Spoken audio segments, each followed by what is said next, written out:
apa saja sangat sahnya bersusul. Dihukumi asi bisa menjadikan seseorang sebagai apa? Mahram. Hari ini Rajab. Hari ini soal jawab.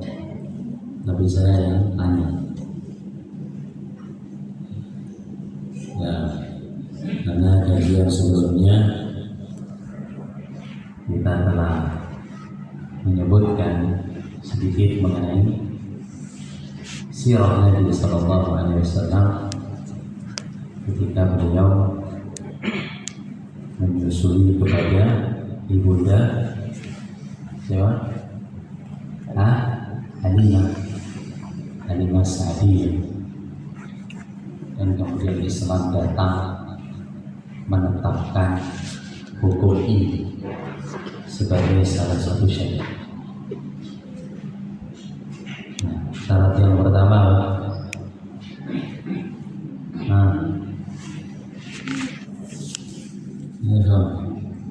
masa ada yang lain, ada jalan-jalan yang siap. Nah, ini syarat yang kedua. Yang pertama, itu yang kedua. Yang pertama, ada yang kedua, berapa umurnya? Dua tahun. Ada yang kedua Nabi Awal ini. Masih itu diberikan kepada ini. Kenapa yang dijadikan sebagai syarat?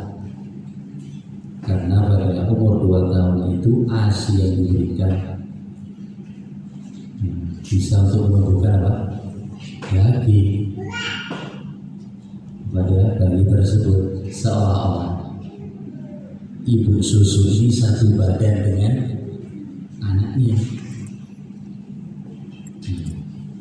Oleh sebab itu fatwa dari sahabat Abdullah bin Mas'ud radhiyallahu anhu, beliau berkata, la wallah, tidak ada yang namanya bersusu illa ma syadda al-'adham, kecuali susu yang bisa membentuk tulang wa badalah, dan menumbuhkan daging. Ini tidak akan terjadi kecuali di saat apa? Bayi.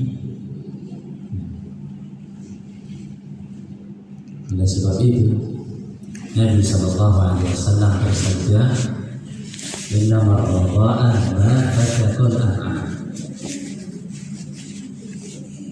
Ditetapkan persusuan itu yang bisa mengencangkan usus. Kalau besar mau dikasih susu 2-3 gelas, nggak akan bisa efek apa-apa kepadanya. Kata Nabi SAW yang dihukumi persusuan yang bisa mengencangkan usus, wajar obrol fitrah itu tidak akan terjadi sebelum masa penyapihan. Bayi masih kecil.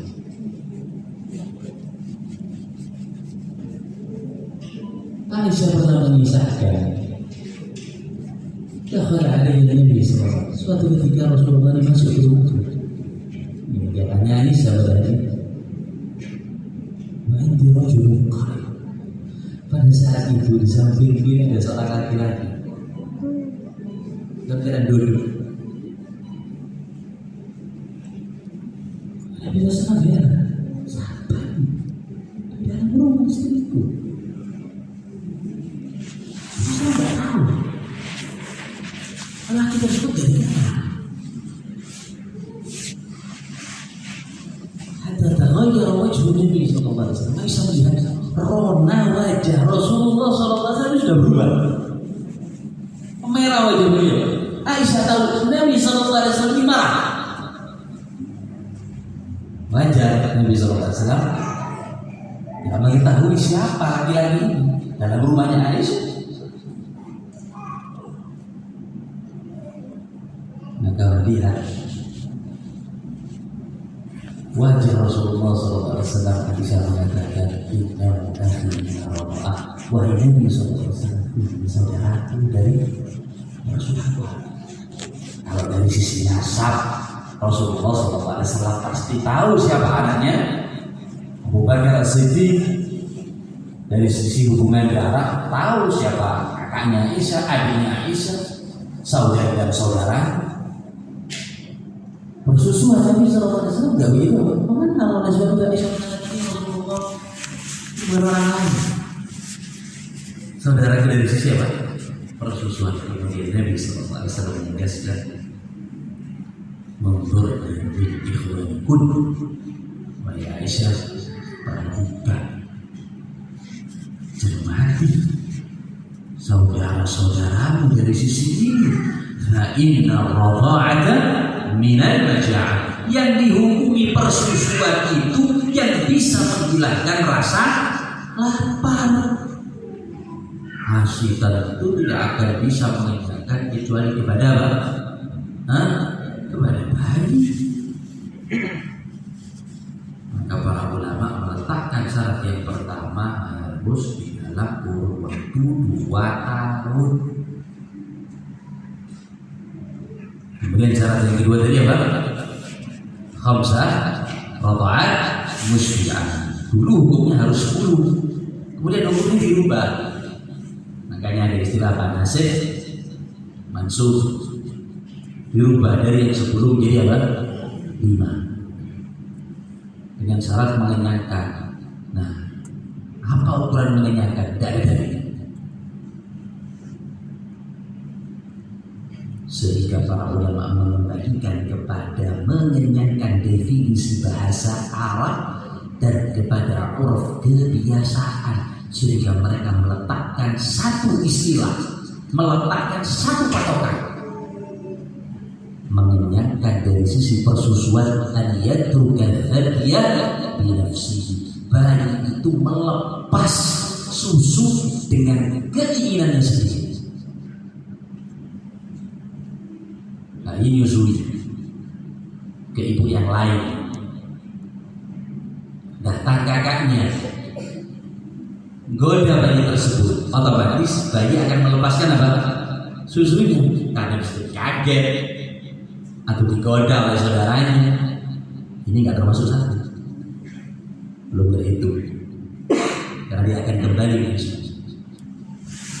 Atau terjeda dan bayi butuh nafas, ya capek, susu dilepas untuk bernafas, kemudian dia kembali lagi, belum berhitung. Atau afwan, ibu kadang habis asinya, butuh untuk berpindah ke sebelah, maka dihitung satukan susuan mengenyangkan ketika bayi itu melepas dengan ridhonya. Ibu mengenyangkan.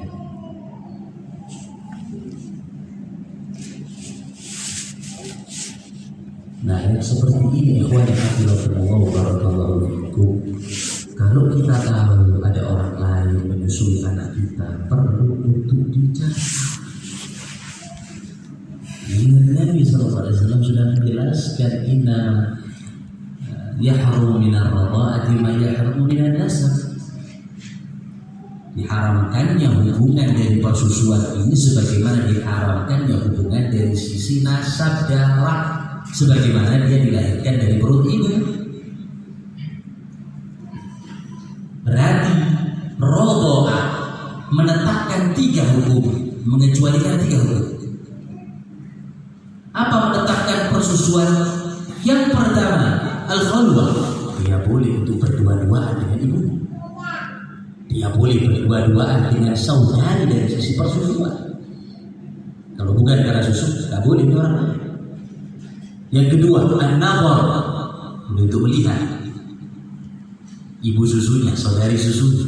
Yang ketiga, al-mahramiyah, bisa dijadikan sebagai mahram, berangkat umroh, berangkat haji, atau dijadikan sebagai pendamping ketika apa? Safar, bepergian jauh.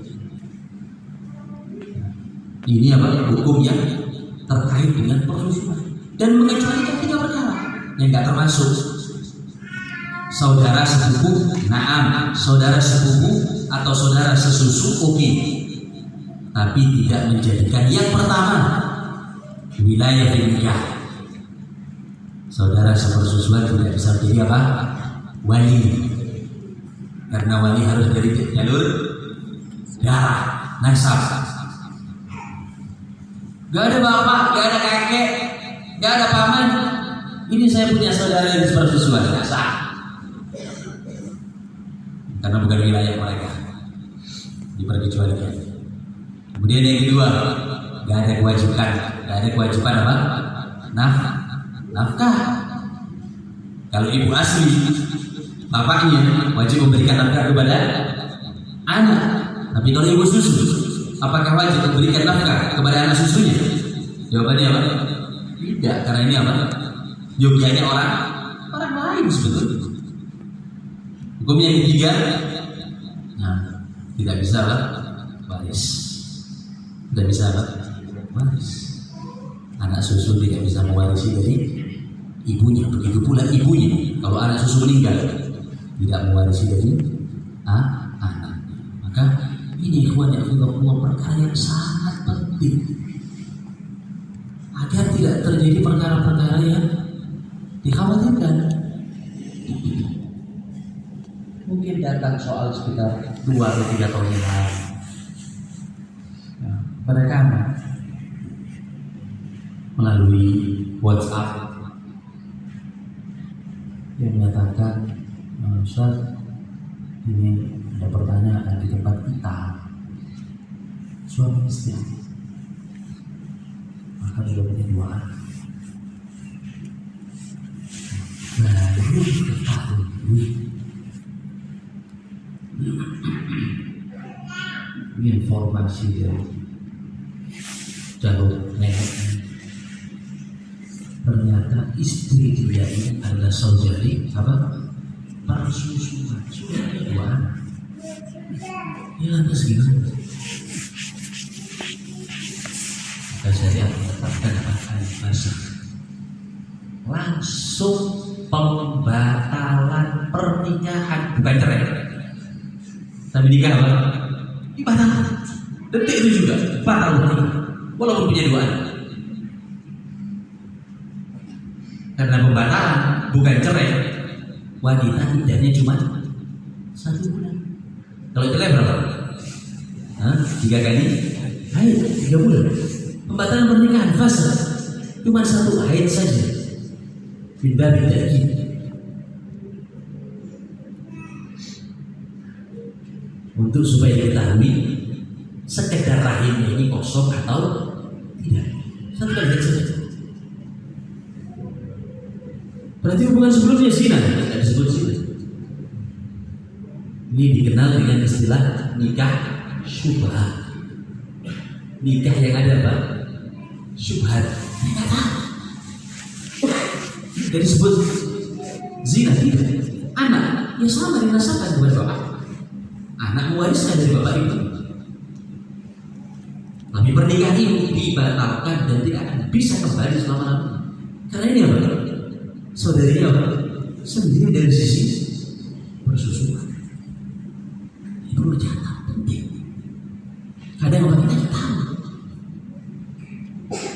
Pengalaman pribadi, kita dulu diam. Subhanallah, istri kami hamil. Karena 1, 2, 3 hari, dokter memutuskan harus operasi. Kita bawa ke rumah sakit di Benokuldu. Ya, rumah sakit dia sangat-sangat sederhana sekali. Nah, jauh di bawah standar rumah sakit biasa di Indonesia.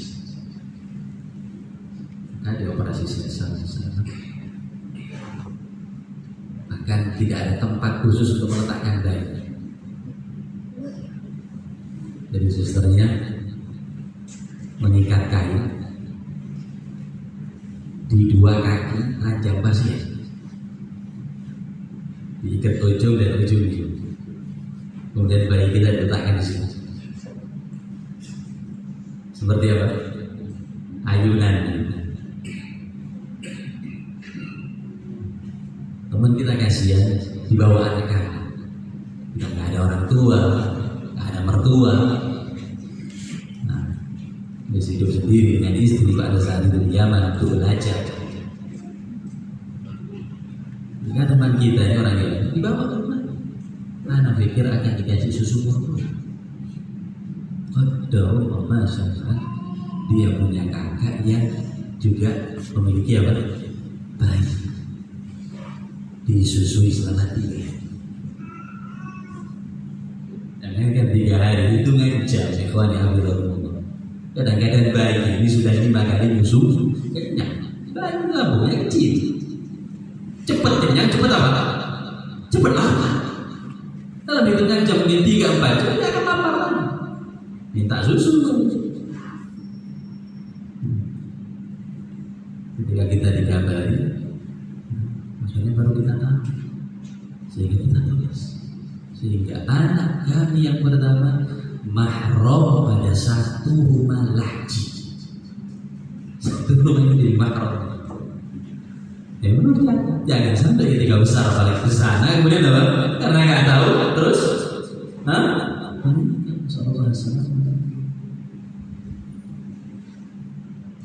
soalnya gitu. Berapa saudara Nabi Muhammad SAW?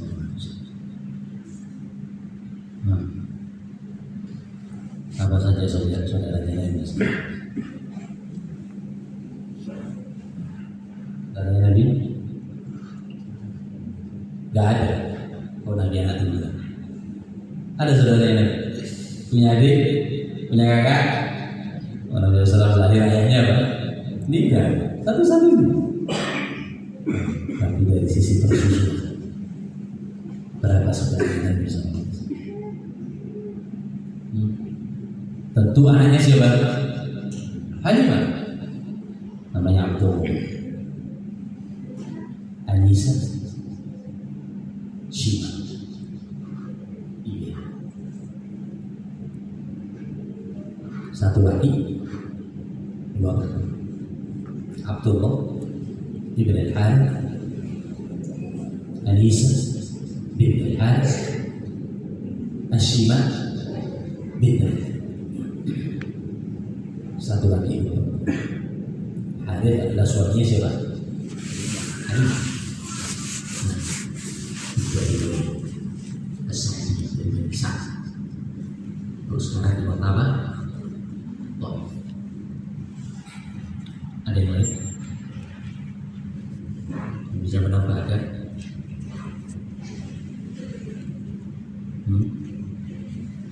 Siapa saudaranya Nabi sallallahu alaihi wasallam? Harus kita kasih soal karena asli itu pengaruh. Siapa lagi? Apa lagi? Pamannya Nabi sallallahu alaihi wasallam. Siapa? Hamzah sama Nabi sallallahu alaihi wasallam jauh. Ibaratnya paman sama ponakan. Hamzah itu beda itu dengan Abdullah. Siapa Abdullah? Ayahnya Rasulullah. Jadi Hamzah paman dengan ponakannya Nabi sallallahu alaihi wasallam, jarak bulanan. Hamzah lebih tua sedikit. Pada saat itu sama-sama apa? Bayi, sama-sama kecil. Menyusu pada siapa? Seorang wanita yang bernama, dan wanita ini adalah budaknya Abu Lahab yang Allah Subhanahu wa taala abadikan dalam Al-Qur'an. Abu Lahab itu pamannya Nabi sallallahu alaihi wasallam punya budak namanya Duaibah. Duaibah ini diperintahkan oleh Abu Lahab untuk menyusui Hamzah dan Nabi sallallahu alaihi wasallam. Kemudian Duaibah menyusui 3 orang. 3 orang ini sebagai tambahan menyusui Nabi SAW, kemudian paman Nabi Hamzah. Oleh sebab itu Ali bin Abi Thalib pernah menawarkan, ya Rasulullah, ala tazawwaj binta Hamzah, wahai Nabi SAW, kenapa tidak nikahi putrinya Hamzah sama-sama Quraisy? Karena Nabi SAW mengatakan, innaha ibnatu akhi min ar-radha'ah, dia itu anak dari saudaraku dari sisi persusuan. Kalau dari sisi nasab anaknya Hamzah apanya Nabi? Sepupu boleh dinikahi? Boleh. Tapi karena persusuan Nabi SAW mengatakan itu anak dari saudaraku. Jadi bisa. Yang terakhir siapa? Yang disusui oleh kebaikan. Tak ada.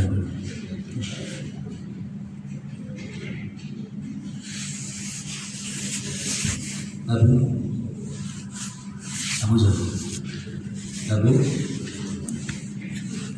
dan setelah Abu ini meninggal, istrinya dinikahi oleh Nabi SAW. Abu Salamah. Jadi Abu Salamah, Nabi SAW, kemudian Hamzah, ibu susunya siapa? Satu, yaitu Rubaibah. Salah satu ummahatul mukminin, salah satu istri Nabi SAW yang bernama Ummu Habibah.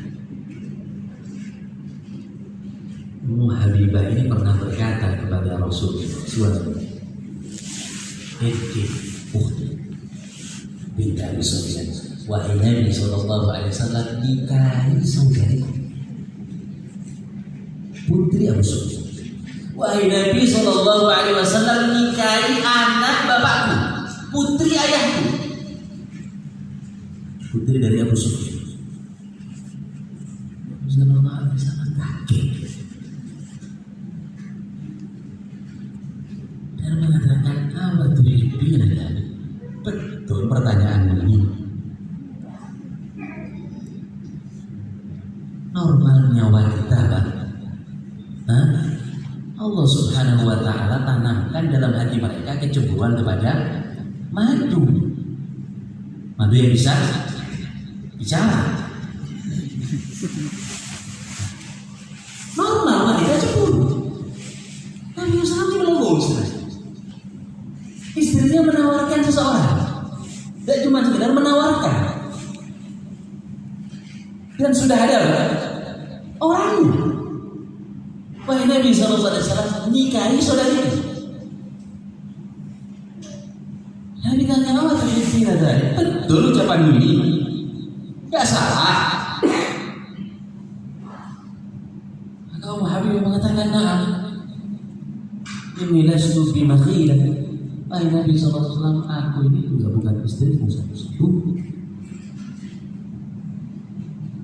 Saya tidak sendirian.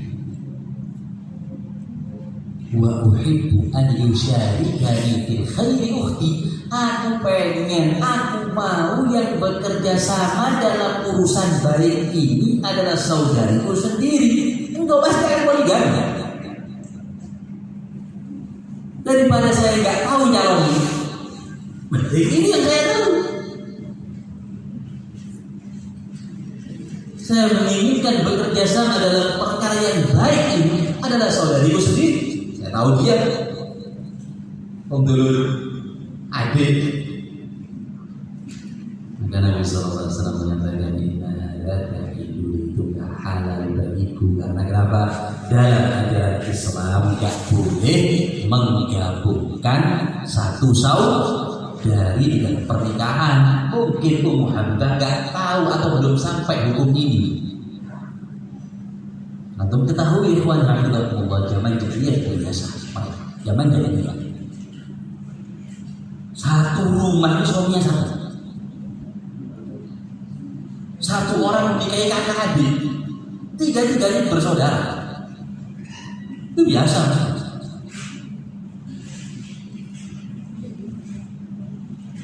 Putri pertama, putri kedua, putri ketiga, putri keempat, suaminya satu.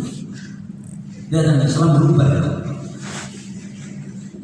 Mungkin Ummu Habibah belum sampai hukum tersebut sebanyak ini, sehingga menawarkan siapa? Saudari. Karena Islam mengatakan nggak halal, nggak boleh. Kemudian Habibah melanjutkan faktor dia kasih tawaran tersebut. Apa sebabnya? Sami'tu annaka turidu an tatazawwaja bint Abi Salamah wa Nabi sallallahu alaihi wasallam sampai kepadaku. Setelahnya apa? Berita burung atau apa ya? Isulah surat kaleng sampai kepadaku informasi kalau engkau ini akan menikahi putri daripada Abu Salamah. Dalam riwayat yang lain namanya Durrah bin Abi Salamah. Maka Nabi sallallahu alaihi wasallam bersabda, "Bintu Abi Salamah." Jadi yang membuat engkau cemburu, kau dapat informasi apa akan menikahi putrinya Abu Salamah. Ya Rasulullah, sampai beliau kepada saya. Maka Nabi sallallahu alaihi wasallam bersabda, "Innaha ibnatu akhi ila raqa'ah." Wahai Habibah, kalaupun dia bukan anak asuhku, tidak halal buatku. Bapak dia adalah saudara saya dari siapa? Persusuan. Arra'atni wa Aba Salamah Thuwaibah fala tu'ridanna alayya banatukum. Aku dan ayah dia disusui orang yang sama, yaitu Thuwaibah, maka jangan tawar aku anak-anak mereka.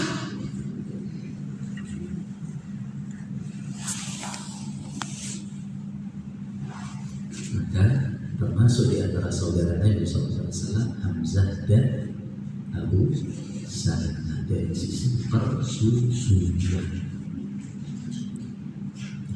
Ini tambahan sedikit. Kaum Syiatul Rafidhah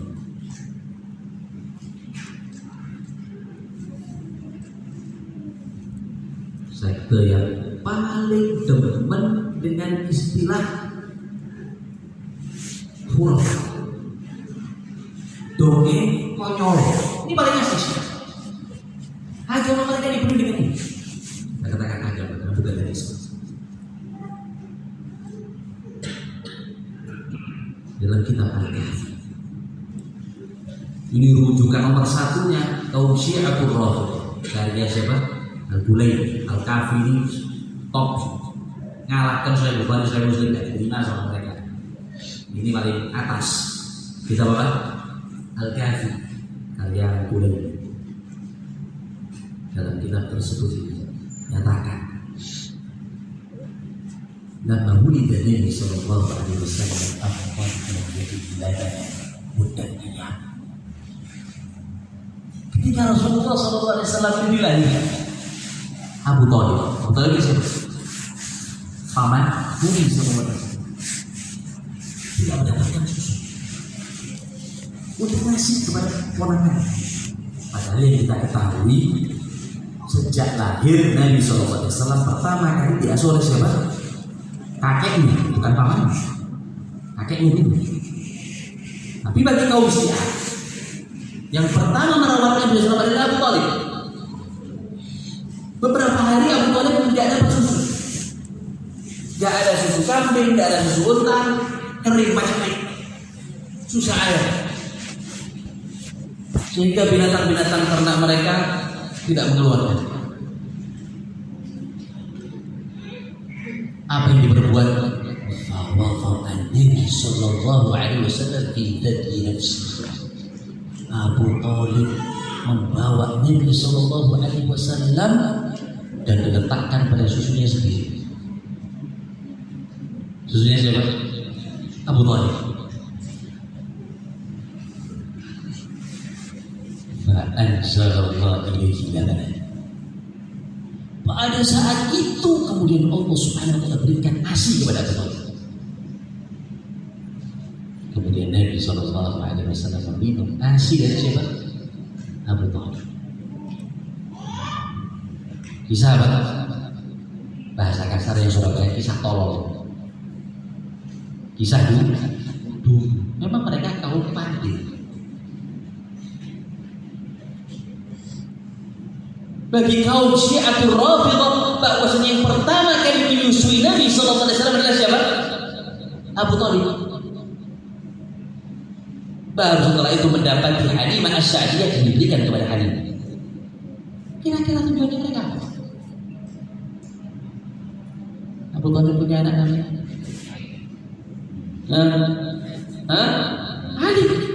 Mereka seolah-olah menjadikan bahwasanya ini loh, Ali dengan Nabi SAW satu apa? Makom. Kisah apa? Kisah Padir. Menunjukkan kebingungan mereka. Oleh sebab itu Al-Imam Asy-Sya'bi rahimahullah, seorang tabi'in yang hidup di kota Kufah dan dia tidak keluar dari kota Kufah. Mayoritas para ulama tidak kuat di kota Kufah karena di sana mampaknya Syiah. Karena Syiah di kota Kufah banyak para ulama yang keluar dari Kufah. Imam Syafi'i tidak sabar menerjemahkan dan mengamalkan serta menyampaikan sunnah di tengah-tengah kaum Syiah. Sehingga Imam Syafi'i terhadap firqah. Kata Imam Syafi'i, "Lau kanat Syiah min al-bahaim, ma kanat humra." Kalau seandainya Syiah itu dari kalangan binatang, mereka adalah keledai. Tahu keledai? Keledai yang biasa digambarkan sama orang Arab tentang apa? Kebodohan, kebunguan, bebel. Ini apa? Himar. Sehingga himar selalu dipecut. Gak paham dengan syarat. Himarnya selalu apa? Dipukul. Makanya mereka selalu mukul dulu. Sama dengan apa? Keledai. Kata Imam Syafi'i, kalau kanat Syiah min al-bahaim, kalau seandainya Syiah dari kalangan binatang, mereka jenisnya apa? Himar. Keledai. Lau kanat min at-tayr, kalau seandainya Syiah dari jenis burung, la kanat rukhama, mereka adalah burung rukham. Rukham itu burung nasar. Nasar itu makannya bahkan yaitu manusia. Yang paling pandai. Dan ini mereka yakin yang menyusui Nabi SAW adalah siapa? Ali bin atau Afwan siapa? Abu Thalib. Dan ini merupakan kedustaan yang besar. Baik, ikhwani hafizakumullah wa barakallahu fikum. Kurang berapa menit? 10 menit. Pada tahun keempat di sanatul rabi' di Maulidi, sejak lahirnya Nabi sallallahu alaihi wasallam, dan ini disebutkan oleh ahli at-tahdid dan al-siyar, ulama-ulama sejarah. Terjadi satu peristiwa yang sangat besar ketika Nabi SAW berumur. Artinya masih apa? Masih anak-anak. Dan ini dikuatkan dengan hadis sahih yang diriwayatkan oleh Imam Muslim dan yang bercerita Anas bin Malik. Dan itu Anas bin Malik ini sahabat dari penduduk kota Madinah. Tentu setelah Nabi SAW hijrah, bercerita kepada Anas bin Malik. Anna Rasulullah sallallahu alaihi wasallam akhbar Jibril. Suatu ketika malaikat Jibril ini mendatangi Nabi sallallahu alaihi wasallam.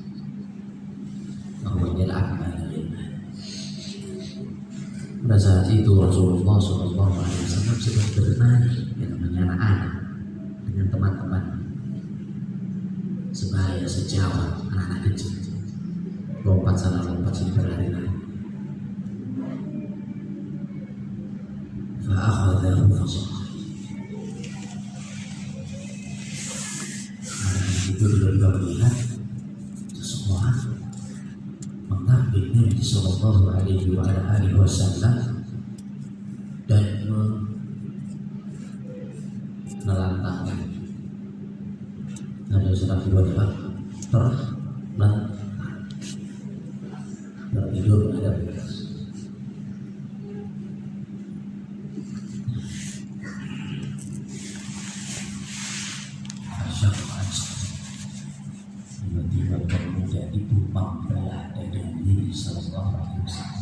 mustakhrajal qalb, dikeluarkan kandungan, wa akhraja minhu 'alaqah, kemudian dikeluarkan lagi dari tubuh Nabi sallallahu alaihi wasallam gumpalan daging. Di kalbu tersebut ada gumpalan daging, diambil oleh Jibril alaihissalam.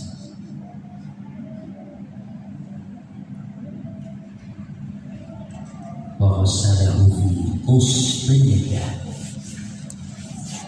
gumpalan daging itu kemudian dicuci dengan menggunakan bejana yang terbuat dari emas.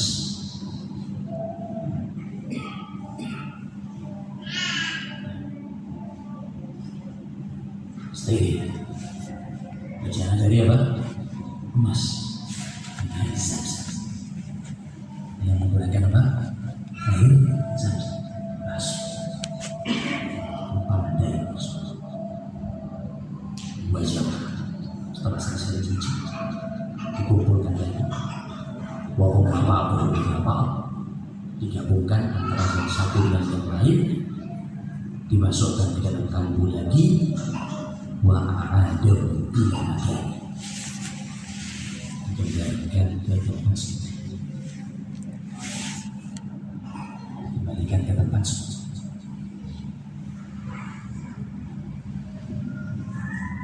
Maka teman Nabi sallallahu alaihi wasallam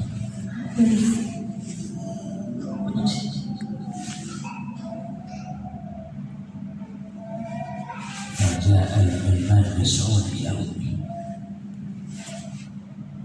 Kejadian tersebut membuat anak-anak itu takut sehingga mereka lari terbirit. Lari kencangnya kemudian mengadu kepada sang ibu. Itu ibu siapa? Ibu? Tadi? Ibu Susu. Nama si Ibu Lisa. Disampaikan inna Muhammadan sallallahu alaihi wasallam qad kutib, sesungguhnya Muhammad sallallahu alaihi wasallam telah dihukum. Asal dengan kita tiba-tiba datang satu orang, dia diambil, ditidurkan, diletakkan, kemudian dibelah dan diambil bagian daripada tubuhnya, kalbunya dikeluarkan, kemudian dimasukkan di dalam air. Muhammad sallallahu alaihi wasallam wafat, meninggal dibunuh. Patinya Halimah. Karena ini apa? Amanah. Sudah selesai disapi umur 20 tahun, dibawa lagi ke Mekah, kemudian dilobi pada Aminah. Oh ya Aminah, biar Muhammad ini bersama kami. Kita takut Mekah ini banyak wabah, banyak orang keluar masuk. Serahkan kepada kita saja, biar tumbuh di tempat kami. Lobi demi lobi, akhirnya dikasih oleh sang ibu, dibawa lagi kembali saat sampai umur 4 tahun. Kapan ini Halimah ini amanah? Bukan anaknya sendiri, anaknya orang. Fastaqbalu, maka Halimah pun bergegas untuk mendatangi tempat tersebut. Wa huwa mutawayyi'un. Pada saat itu wajah Nabi sallallahu alaihi wasallam sudah berubah rona mukanya, panik, habis dioperasi. Wajah Nabi sallallahu alaihi wasallam apa? Berubah. Kita cut, kita potong kisah tersebut, kata Anas bin Malik. Terus sekali lagi, setelah Nabi SAW besar yang menjadi Nabi dan Rasul dan hijrah ke kota Madinah, dan Anas rawi hadis ini menjadi pembantu Rasulullah selama 9-10 tahun. Kemudian Anas bersaksi, laqad kuntu ara athari fi sadri. Kata Anas, sungguh aku pernah melihat jahitan itu membekas pada dada Nabi sallallahu alaihi wasallam. Bekas apa? Belahan jiwa. Mungkin kalau manusia biasa kita kita biasanya kalau habis luka dijahit itu istilah keluarnya apa? Keluit ya, keluit keluar bekas itu Allah a'lam. Intinya anak sebenarnya mungkin aku melihat jahitan itu bekas ada tandanya pada dada Nabi sallallahu alaihi wasallam.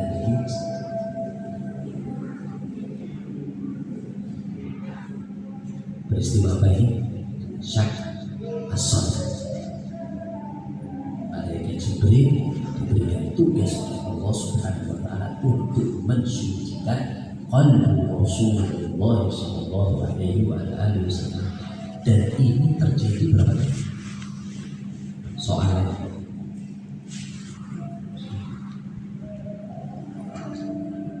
jadi berapa kali? Tiga. Terjadi tiga.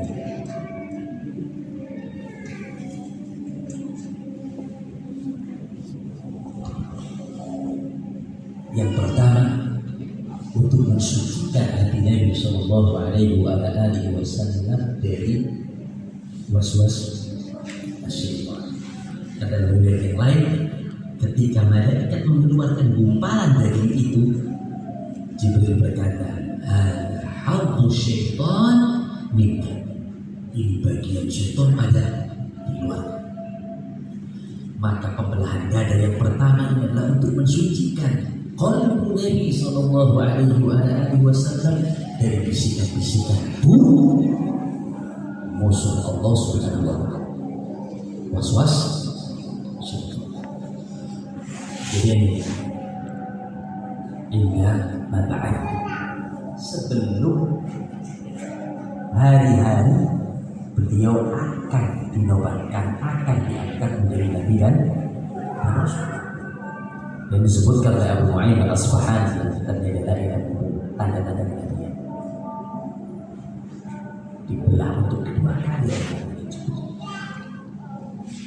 Kata para ulama, yang kedua ini tujuannya isti'dadan bilwah, dibersihkan oleh Nabi Sallallahu Alaihi Wasallam untuk siap menerima menjadi seorang yang apa? Kuat, karena wahyu pertama Nabi Sallallahu Alaihi Wasallam sampai apa? Berkeringat sekujur badan. Setelah dilepas oleh malaikat Jibril dekapan Nabi Sallallahu Alaihi Wasallam pulang dari Gua Hira menuju ke rumah. Maka sebelum itu dicuci, dibersihkan hati Nabi Sallallahu Alaihi Wasallam, persiapan menerima wahyu sehingga beliau lebih kuat. Yang ketiga apa? Nah, ketiga apa? Isra wal Mi'raj. Tepatnya Isra atau Mi'raj? Nah, tepatnya Isra atau Mi'raj? Nah, tepatnya Isra atau Mi'raj? Nah, mau ada? Nah, ketika Nabi SAW dari Mekah menuju ke Baitul Maqdis, hikmahnya bagi dia isti'dadan lil munajat, membersihkan hati Nabi SAW, persiapan untuk bermunajat kepada Allah Subhanahu wa ta'ala.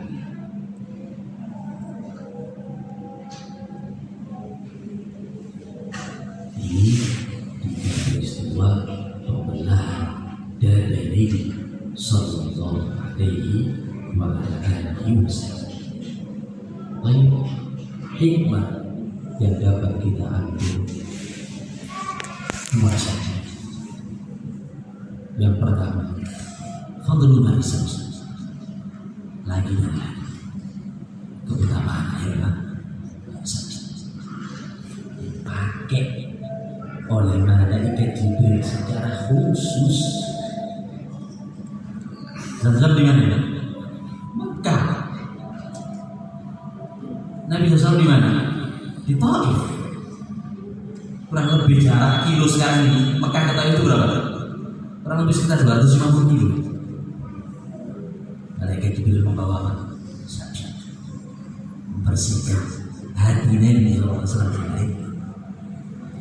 Dan sebab itu Nabi SAW pernah bersabda, ma'un barakah, zam-zam itu air yang berkah, sehingga bisa dijadikan sebagai apa? Penyembuhan. Maka Allah, kita baca surat Al-Fatihah, kita baca surat Al-Baqarah, kita baca surat atau ayat Al-Kursi, kemudian kita membaca surat Al-Ikhlas, kemudian kita membaca dua surat Al-Mu'awwidhatayn, Qul a'udzu birabbil falaq, Qul a'udzu birabbin nas, kemudian kita tiupkan kepada air Zam-Zam, berikan kepada pasien yang mereka mengeluhkan terhadap pengaruh sihir, santet, perdukunan, dengan seizin Allah, atau yang terkena dengan air, maka bacakan ruqyah syar'iyyah, kemudian ditiupkan kepada air Zam-Zam, namun untuk diberikan kepada mereka yang terkena dengan penyakit ini sebagai ujian untuk mereka. Dan Nabi sallallahu alaihi wasallam bersabda, ta'min wa shifa'u Zam-Zam, bahwa Zam-Zam merupakan air yang mengenyangkan dan obat terhadap berbagai macam penyakit. Ada hikmah yang kedua, insyaallah kita sampaikan pada dars siang berikutnya. Wassallallahu alaihi Muhammad wa ala alihi wa sahbihi wa sallam. Wassalamualaikum warahmatullahi wabarakatuh.